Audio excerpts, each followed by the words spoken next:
Hi అండి, ఎలా ఉన్నారు? నేను చాలా బాగున్నానండి. ముందుగా మీ అందరికీ వినాయక చవితి శుభాకాంక్షలు అండి. ఈరోజు ఒక స్వీట్ ఐటెం తయారు చేసి చూపిస్తానండి. పాకం పూరీలు అనేవి చాలామంది చాలా ఇష్టంగా తినే ఐటెం అండి.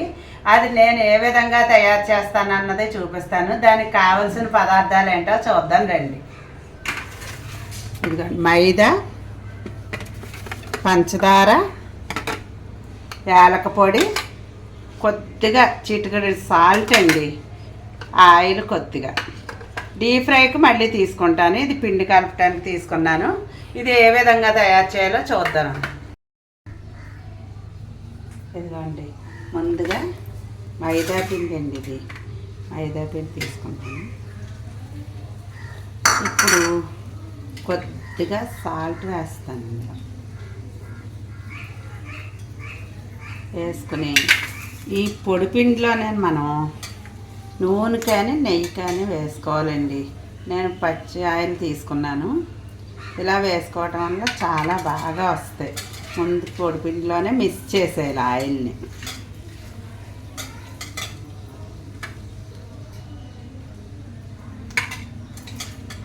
చూసారా, మనం ఇలా నొక్కితే ఉండ కింద అవ్వాలన్నమాట. ఉండ కింద అయ్యి విడిపోవాలి. ఇది కొద్దిగా ఆయిల్ వేద్దాం.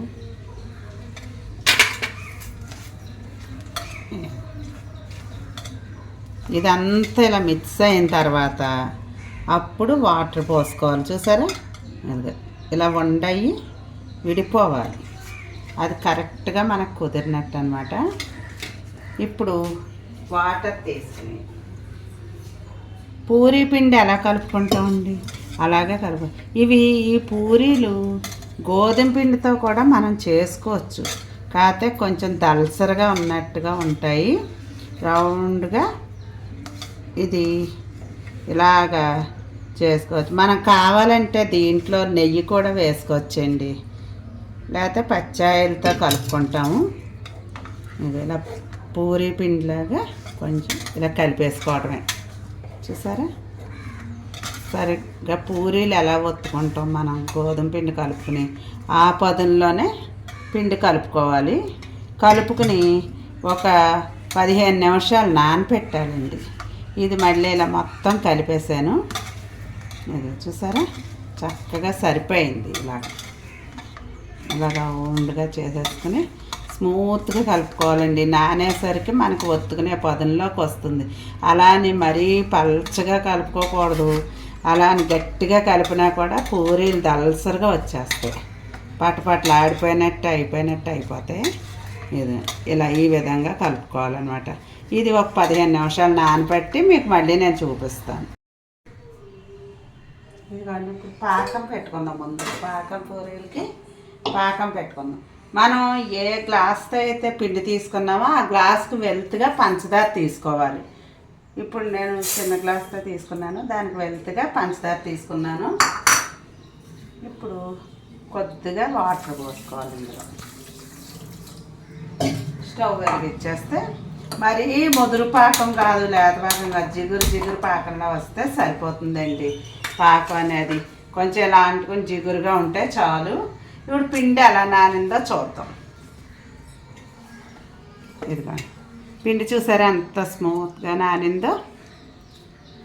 ఇప్పుడు దీన్ని ఇక్కడ పెట్టుకుని ఆయిల్ కూడా పెట్టేస్తానండి. వేగేలోపు మనకి వేయించుకోవటానికి టైం వేస్ట్ అవ్వకుండా ఆయిల్ కూడా సన్నగా పెట్టుకున్నాం అనుకోండి. పూరీలు ఒత్తుకుని ఆయిల్ వేడెక్కేసరికి పాకం అన్నీ వస్తాయి. అప్పుడు అన్నీ చేసుకోవచ్చు. మళ్ళీ నేను మీకు చూపిస్తాను ఆయిల్ వేడెక్కిన తర్వాత, పాకం వచ్చిన తర్వాత.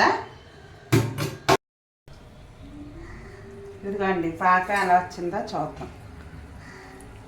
ఇదిగో ఇలాగా ఒక తీగ నిలబడితే చాలండి. అలాగా నిలబడితే సరిపోతుంది. ఇప్పుడు పాకం కట్టేసుకుని యాలక పొడి కూడా ఇందులో వేసేస్తున్నాను. లాస్ట్లోనే వేసుకోవాలండి. యాలక పొడి అనేది పాకం మరుగుతుండగా వేయకూడదు, స్మెల్ మారిపోతుంది. ఇప్పుడు ఆయిల్ కాగుతుంది కాబట్టి పూరీలు ఎలా చేయాలన్నది చూపిస్తాను. ఇవి గోధుమ పిండితో చేసుకుంటే బెల్లం పాకంలో వేసుకోవచ్చండి.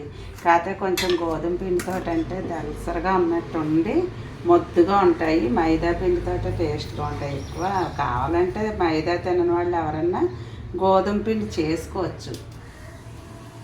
ఇది మరీ పల్చగా కాకుండా మరీ దలసరగా కాకుండా ఒత్తుకోవాలి. అన్నీ ఒక్కసారి యూనిఫామ్గా చేసుకోవాలండి. దానికి కూడా ఎలా చేయాలి అన్నది చూపిస్తాను, చూద్దరు. కానీ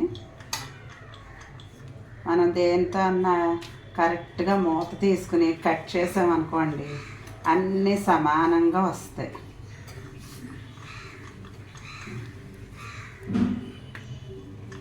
మరీ పలచగా అయినా కూడా ఎర్రగా కాలిపోయినట్టు అయిపోతాయి, వేగిపోతాయి.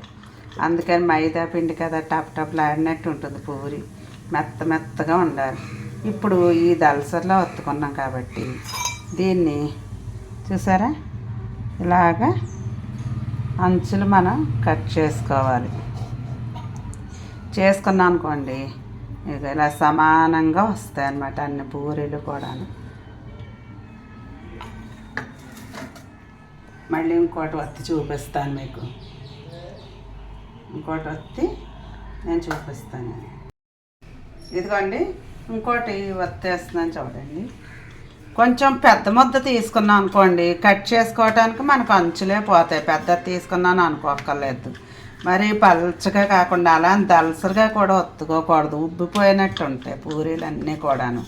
అందుకని అంచులు అవి దలసరి లేకుండా ఎలా ఒత్తుకున్నా కూడా కట్ చేస్తాం కాబట్టి రౌండ్గా వస్తాయి మనకి సమానంగాను. అన్నీ యూనిఫామ్గా ఉంటాయి అలా కట్ చేసుకోవటంలోనూ. చూసారా ఇలా ఒత్తేసుకుని ఇప్పుడు కట్ చేసేది కూడా ఇలా సూదిగా కట్ అయ్యేలా ఉండాలండి. అంచులు అవి పాడకుండా కట్ అయ్యేలా ఉందనుకోండి మళ్ళీ ఆ పక్కన సైడ్ ఏమి మనకు వేస్ట్ అవ్వదు. చక్కగా తీసేసుకుని మళ్ళీ పూరీలు ఒత్తేసుకోవచ్చు మనం. అదిగో ఇలా తీసేసుకుని అదిగో అలా వచ్చేయండి పూరీలు. ఇప్పుడు ఆయిల్ కాగింది. ఇవి ఎలా వేయాలన్నది నేను చూపిస్తాను. వేగేటప్పుడు చూడండి జాగ్రత్తగా, నూనె మాత్రం కాగిపోయింది. అది వేగేటప్పుడు మనం ఇలాగ దీంతో ప్రెస్ చేసుకుంటూ ఉండాలి చక్రంతో. పొంగుతాయి అన్నమాట, బాగా పొంగుతాయి. అది చూసారా అలాగ నూనెలో ముంచినట్టు వేస్తే బాగా పొంగినట్టు వస్తాయి. అది చూసారా అలా పొంగుతుందో పూరి, అది పైకి అదే తేలినట్టు అవుతుంది. ఇలా ప్రెస్ చేసాం అనుకోండి చాలా బాగా పొంగుతాయండి. కానీ కలరు మరీ ఎర్రగా ఏమి వచ్చేవండి మైదాకి. గోధుమ పిండి వచ్చినంత కలర్ ఉండవు, రాలేదని అనుకోకండి. చూసారా ఎంత బాగా వేగాయో. అంతే, నేను బబుల్స్ ఆగితే మనకు వేగిపోయినట్టే లెక్క.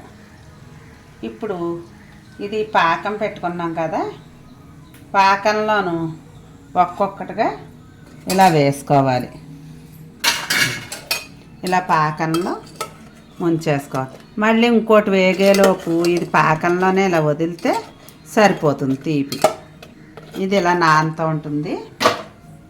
నేను ఇంకోటి కూడా వేయించుతాను.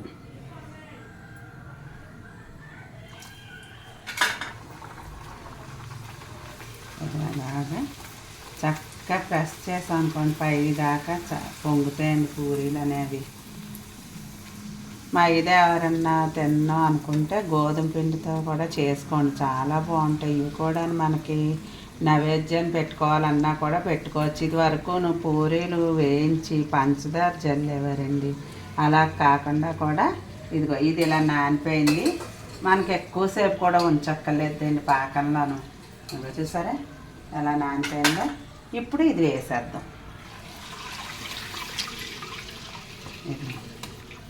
ఇది చూసారా అంత బాగా వేగిందో. ఇప్పుడు ఇలా వేసేద్దాం. ఎక్కువసేపు మాత్రం ఉంచకండి, మళ్ళీ అటు ఇటుగా నానబడి. నేను మొత్తం అన్నీ కూడా ఇలాగే వేయించి పాకంలో వేసి మీకు చూపిస్తాను. ఇదిగోండి మీ అందరి కోసం తియ్యగా పాకం పూరీలు తయారు చేశానండి. ఇది చాలా పాతకాలం నాటి వంటకమేనండి, అందరికీ తెలుసున్నదేను. నేను చెప్పిన విధంగా తయారు చేసుకుని మీ ఇంట్లో అందరూ తిని ఆనందించి, ఈ వీడియో కనుక నచ్చితే లైక్ చేయండి, షేర్ చేయండి, కామెంట్ చేయండి. నా ఛానల్ తప్పకుండా సబ్స్క్రైబ్ చేసుకోండి. Thank you very much.